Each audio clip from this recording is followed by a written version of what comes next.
Hi everyone.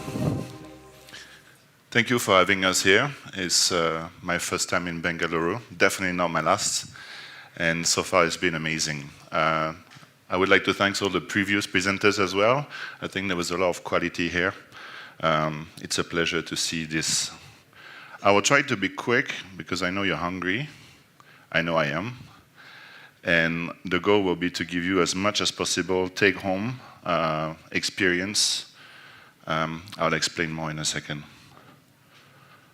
So today we're going to talk about what we call the last mile, but some people get confused. We're not in transportation here. I'm not going to do a delivery. But we're going to talk about third-party contractors, and you will see it's critical, and especially here in India as well. I won't talk too much about me. Let's just say that there is a reason why I have gray hair. I've been in this game way too long, way more than I care to say. Let's just say I started hacking in the 90s. I think that will place the ball at the right place.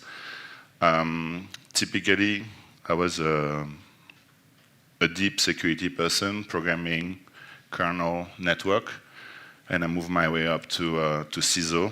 So, you know, you have several kinds of CISOs. You have CISOs that are technical, CISOs that are management. I was more like the technical kind. So, you're no strangers to the world of outsourcing. India is a big destination, but I just wanted to show you just how big an opportunity or a problem it is. This is basically in all these categories of companies, the percentage of people who use outsourcing. So you see on the business side, you have at least roughly more than 50% of all the companies that do business that do outsourcing. And on the more specific IT side, way more than that even. You know, everybody outsources their IT or parts of it. The interesting bits are the statistics at the bottom. Outsourcing is here to stay. 46% plan to increase. This is huge. All of you here outsource. I don't need to check. When you're a startup, you do. You're not going to create your own cloud. You're not going to create your own EDR or antivirus unless that is your business. So it's here to stay. And only 10+% are reducing this. And in my experience, typically, this happens when a company is mature enough that they insource. One thing you have to know as well between outsourcing and insourcing is that it's a cycle. Like I said, I'm in this game long enough. And you have cycles of let's outsource, let's outsource, let's outsource. And the cycle turns back to let's insource, let's insource, let's insource. Where are we in this cycle right now? I do not know, because it changed drastically about 5 years ago, and the cycle has been messed up a little bit. So I can't tell you, but it's here to stay, at least for the next few years. The last bottom right is interesting. Basically, all the huge company outsource. Now, I talk in terms of revenue here because that's the only stats I've seen, but it's equivalent to spending. If somebody makes revenue, it means somebody spend. So you can read this as the spend on in IT specifically on outsourcing. It's interesting to say that application outsourcing is about the same. You see the middle blue one. What really is growing is the administration outsourcing. All the rest of your kind of software. The top software destination for outsourcing, obviously India, but not only. I forgot to say I'm from Singapore. I've been there 24 years, so I would be more in the SEA category. But Eastern Europe, typically also very big, and they do slightly different things as well. The Philippines, sorry, small problem on the slides, they do call center and stuff like this as well. This is just to stress the importance about what I will talk about later. So what's the problem with outsourcing typically? To simplify, I would say that the problem with outsourcing is a problem of end-user computing. You have end users that have laptops or devices that access your data, your assets, your applications. and they're not secure, or you do not know if they are secure, you have zero visibility. And you cannot, like, as well we've seen with the previous speakers, you cannot secure what you do not know. And because those are external companies, it's difficult to detect them. If I outsource to your company some of my software development, you tell me, yeah, you put 20 guys on it, but maybe you put 500 guys, I don't know. I don't know what they're running on their laptop. I don't know if you secured it or not. And therefore, there is a risk for malware, obviously. So about 60 to 70% of data breaches started with a subcontractor. Now, if you're a CISO, and I was twice in large companies, this is very, very scary. So this is something you want to take care of. And how did we used to take care of it in the past? We used to do a contract. So I outsource to your company. I'll make it part of the contract. You need to secure. You need to give me a right of audit. You need to give me all the usual stuff. But honestly, I have zero time to check. Or my team of SecOps guys have zero time to check as well if the outsource company has done what they said they would do in that contract. And so, of course, that could lead as well to data leaks. You've seen so many data leaks recently. So you always think about data leak as, oh, you know, there was an Oracle port open, or an ODB, an NoSQL DB was misconfigured. Sure, of course. If this kind of problem happen in your company, you have a lot of work to do. But in my experience, in larger corporations, the issue is always the end user. Because applications and code is written by professionals. Are they security professionals? No. But do they know nothing in security? Absolutely not. They know a fair bit, so they pay attention. Whereas your end user, mileage will vary. You don't know. It could be somebody who never used a computer before, or it could be a genius in IT. So a lot of the problem can be either insider's threat, when the guy is malicious, I'm going to steal all your data, and sell it on the black market. You'd be surprised how many times we've seen this in consulting. Or it's just non-malicious. One of the users is stupid, opened up or lost his laptop, and all your data was on it. This gives compliance challenges. So when you work in industries that are highly regulated, like banking, healthcare, and so on, you have to comply or close down. And you don't want your audit team to keep on harassing you and so on. And they are doing their job; they have to, right? But because it's outsourced, you have no idea, and again, that becomes a problem. And of course, complex networking. As soon as you need to give access to your data, to your app, to your processes, network come in play, and issues can arrive. So the current solutions. Plenty of them for so many years.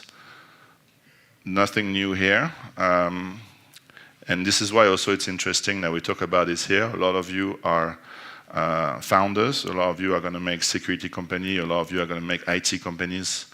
If you can solve some of those problems, there is a big need for it. A very big need for it, as I've shown in the first few slides. So the typical one for companies who have money is VDI. Let's put some VDI. Everybody connect remotely. Done. Secure. So the problem with this is the cost is extremely expensive. During COVID, we've seen people with VDI crushed down to the floor. So all the banks in Singapore that were so proud to have VDI, oh, we're so secure. Well, the minute COVID hit, they didn't have enough capacity to add more users to their VDI, or they had money for the license, no problem. It's just that installation of VDI couldn't take more. Of course, as soon as you have a bad network, have you ever tried to code on a VDI? It's a nightmare. You type characters and you wait for a split second for it to appear. It's maddening. I don't know for you, but for me, it drives me crazy. A new in this category is the pixel pushing browser. I call this more a gimmick than anything. It's very similar to VDI, cheaper, but with less power than VDI, so it's somewhere in between. And of course, it's limited to web apps, so if that's what you have, why not? If it's affordable enough, why not? But typically, those guys sell their product very expensive. You have the solution of installing a mobile device management kind of agent on the third-party laptop. So let's say I outsource to company ABC, and I tell them, okay, as long as you install this particular agent from me, I'm admin on your machine, you do whatever you want, I have visibility, and so on. The problem is that you get immediate no. The user will say no. That will create friction, and a lot of people also are using their home machine, and the last thing they want is for you to be administrator on their machine. So they will just simply say no, you'll have a lot of user friction. The user will be paranoid, oh, are you reading my emails? The classic paranoia. And of course, when the cooperation starts like this, it's not on an equal footing, people are not motivated, and they won't work well. You have, of course, the good solution of corporate laptop. Let's do what we've been doing for 20 years, continue. Corporate laptops are good. The problem is that it's very expensive. So let's say every time I want to outsource to company ABC, I have to provide them laptops with the corporate image on it, fully configured, and so on. That gives me a lot of problems. First, I got CapEx and OpEx. As a CISO, I don't like those because I have to go to the CFO and tell him I need to spend more money again. And of course, it's slow deployment. If suddenly I outsource and the outsource company has, I don't know, 500, let's say, developers, I need to provide 500 laptops. Good luck with this. It takes about 3 months to get this kind of numbers and installed and so on. It's just too slow. And my favorite, which you would be surprised, is the usual way. That's 80% of the people I've seen doing outsources do the last one. Is just put your hand on your ears, put your other hand on your eyes, and ignore the problem. When you can't see it, you can't hear it, there's no problem, right? So that's what I meant earlier on by people just doing it contractually. Sometimes they don't even have a contract to say so. And at the end of the day, they have no idea what's going on in the subcontractor. So that's a recipe for disaster, absolutely. A lot of the breaches that happen are the bottom right, ignoring the problem, period. Nothing was done. They didn't even try. As you've noticed, a lot of solutions, actually every solution has a cost, but those are particularly costly, except the ignoring the problem one, which at first seems like not a bad idea, but you know better. So the future solution, I'll give you what they need to be, because some of you will be creating those future solutions, I hope, and I hope I will have the pleasure to shake your hand if you become super famous, don't forget me.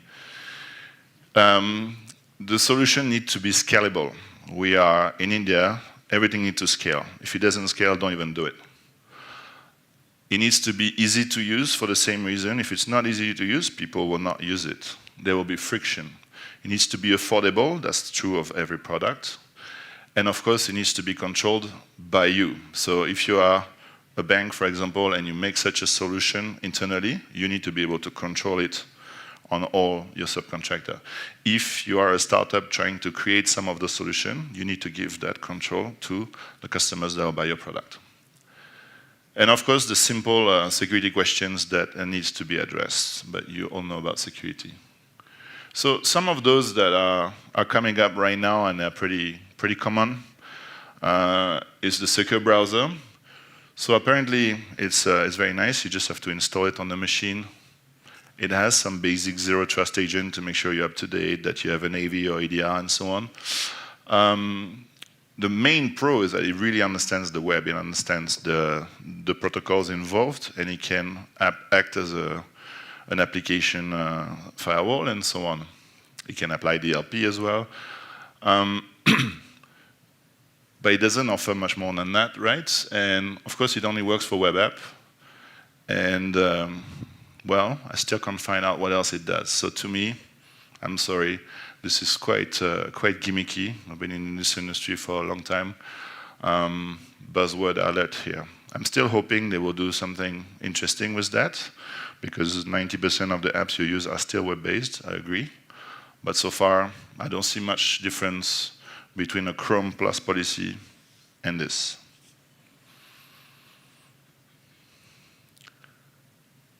So what we push people to do these days, because everybody has good machines, is to do something very simple and easy to do on your own.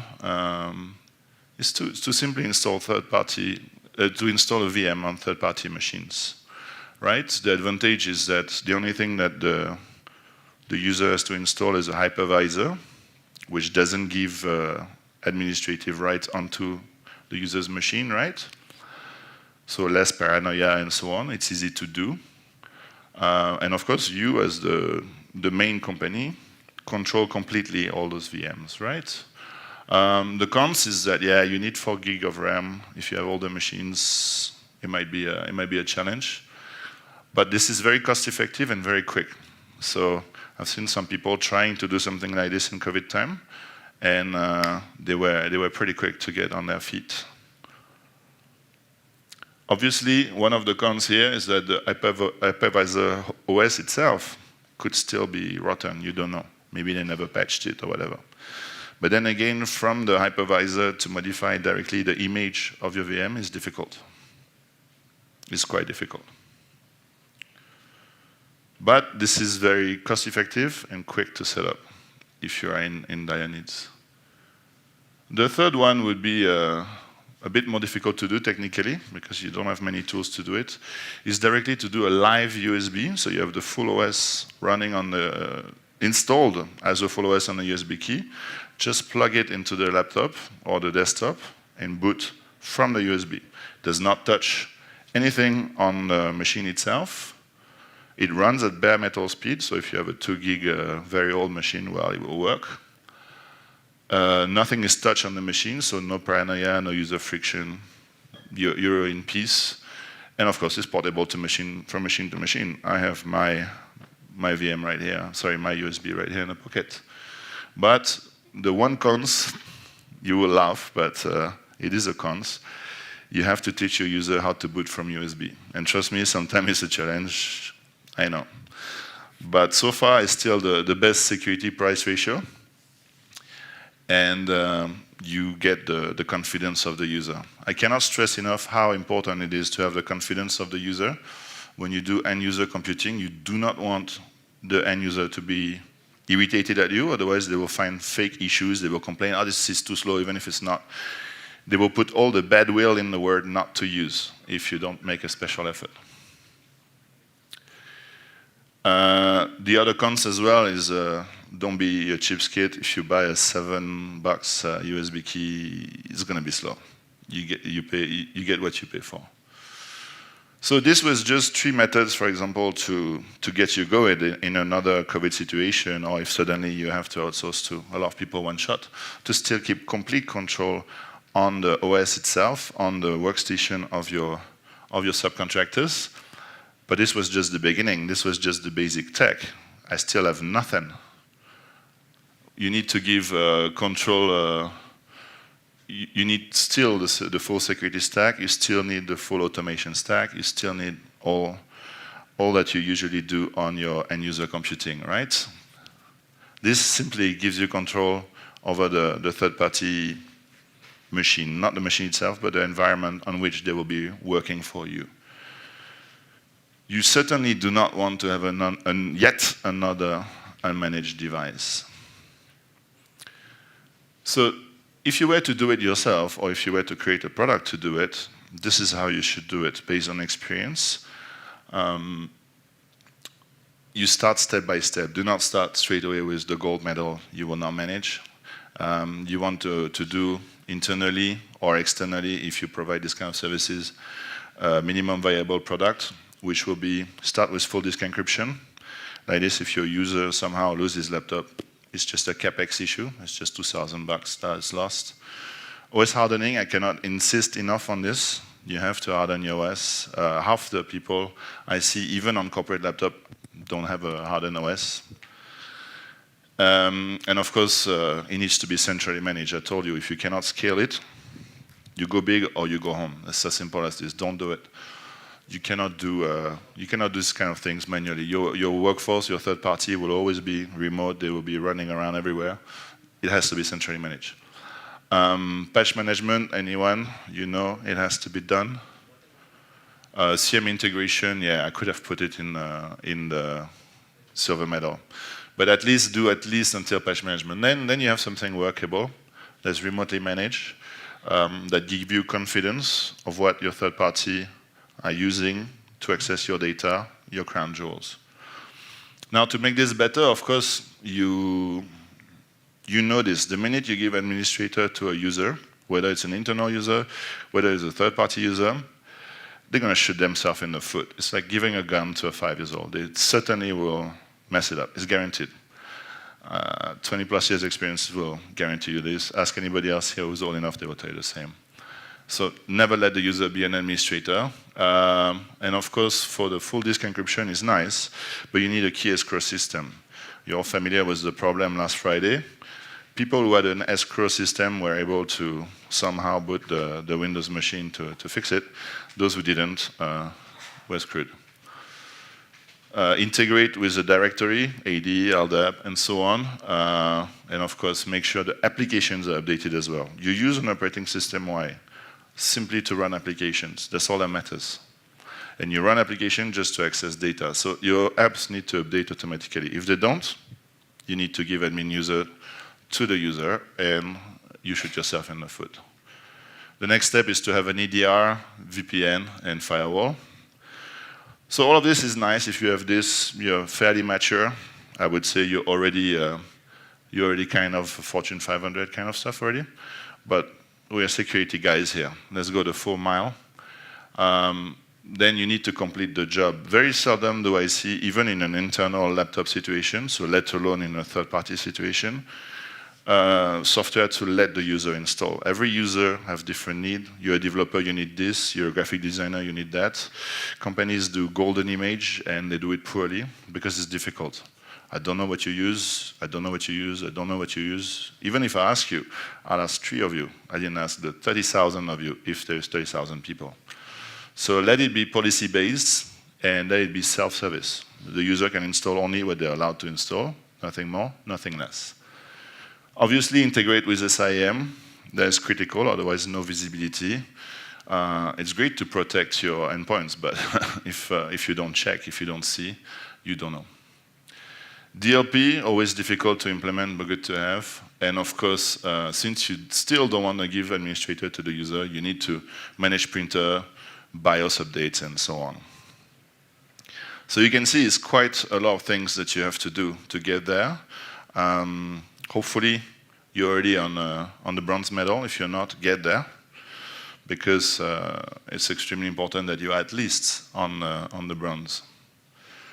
One thing that I didn't talk here, this is just if you do it manually or even if you automate this, but the goal is really, really, really, you have to automate. If you don't automate, you will never scale.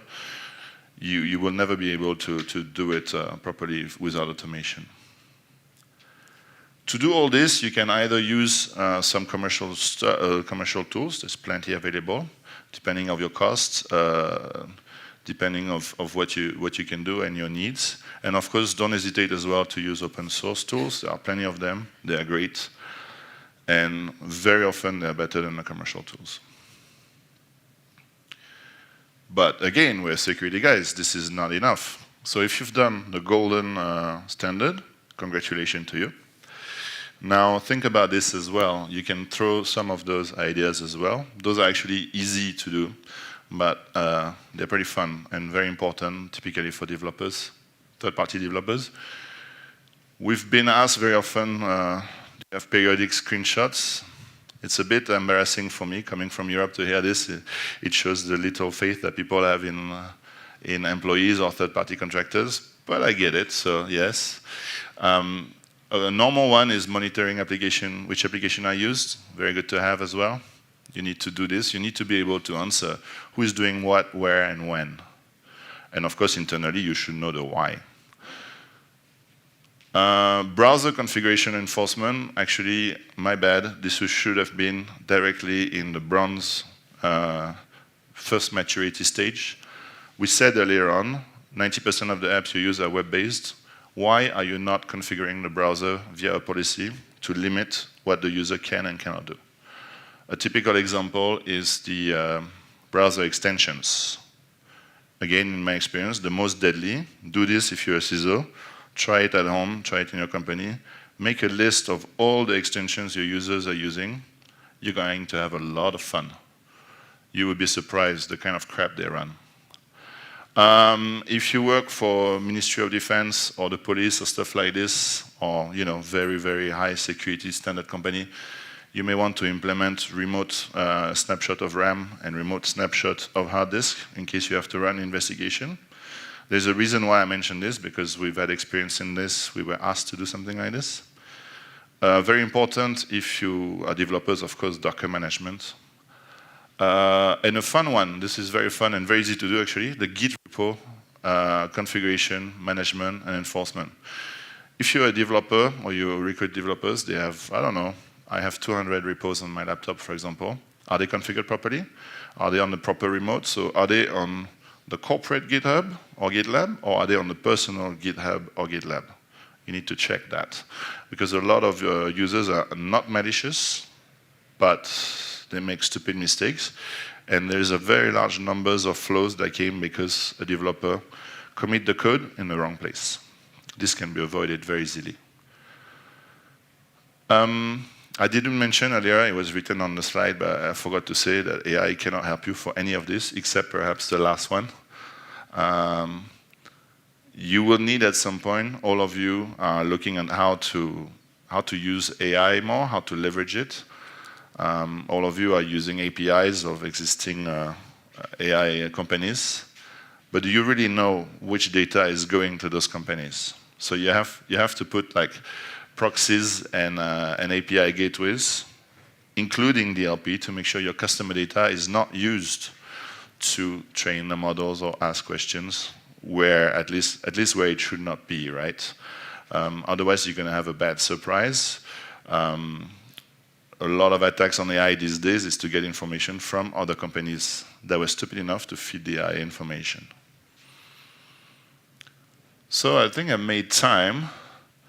I don't know if we have time. I will release you early, otherwise I had something for question. We'll keep this. I wanted you to have some stuff to bring home. There is not enough resources here, but I didn't have the time. I can give you some more. But really, you can build some of this yourself. You can use resources here. I did not mention any commercial companies here. You know them all. Don't forget to look at open source. There's plenty of very high quality work. It's not always complete, but if you're tech savvy, you can cobble it up together and make some cool stuff. Obviously, you need to automate it, so I insisted on automation. And of course, browser policy, please do it. None of you are doing it today, the browser policy, and I don't know why. Don't let your user install any extensions or stuff like this. That's it for now. I don't know if we take questions or not, otherwise I'll be outside. And thank you for having us.